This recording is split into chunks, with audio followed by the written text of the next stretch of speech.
Most landing pages make one of these easily fixable mistakes. If you're at all serious about getting more people to join your email list or to buy your products, these examples will help you do that. The first example is from Happiness International.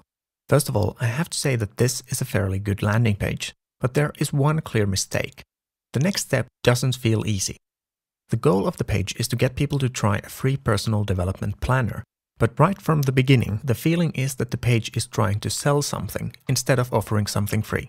And there are phrases that make the offer sound more demanding than what it is. For example, in less than an hour sounds like it's going to take an hour, which is more than what most people want to commit to when coming to a landing page.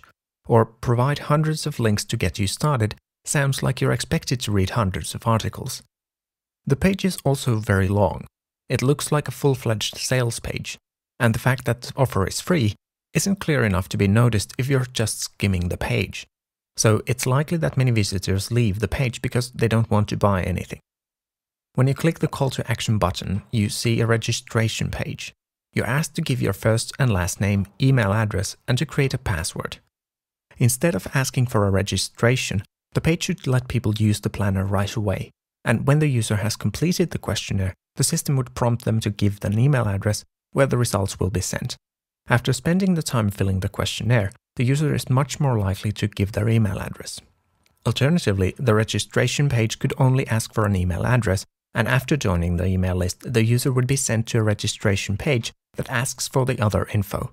In both cases, asking for the name, especially the last name, seems unnecessary. The next example is from Paying for Life. The page offers to explain 20 ways how you can make at least $30 by tomorrow. The promise itself is good for the target audience, and the problem of the page isn't the promise itself, but instead, the problem is that it's unclear what you'll get if you take the offer. In other words, there are no examples or descriptions about the ideas that you're offered. That leads to the user wondering, are these methods any good, since the author is so reluctant to tell me anything about them? There's also a bullet point that I could call a negative promise. It says, examples of any ads or speeches you may need to get your first customer. There's nothing basically wrong with promising examples of what the user of the ideas will have to do. On the contrary, it's really valuable. But in this case, talking about ads and speeches creates an idea in the reader's mind of something really difficult and hard work. To increase the conversion, the page should tell the readers enough about the methods so that they can imagine themselves using the ideas. The next example is from The Energy Budget. The design of the page should be simpler, but that's not what we're going to look at first. The page isn't talking about the reader, it's talking about the author. The first rule of copywriting is, the reader doesn't care about you. Well, maybe that's not the first rule, but it's an incredibly important one.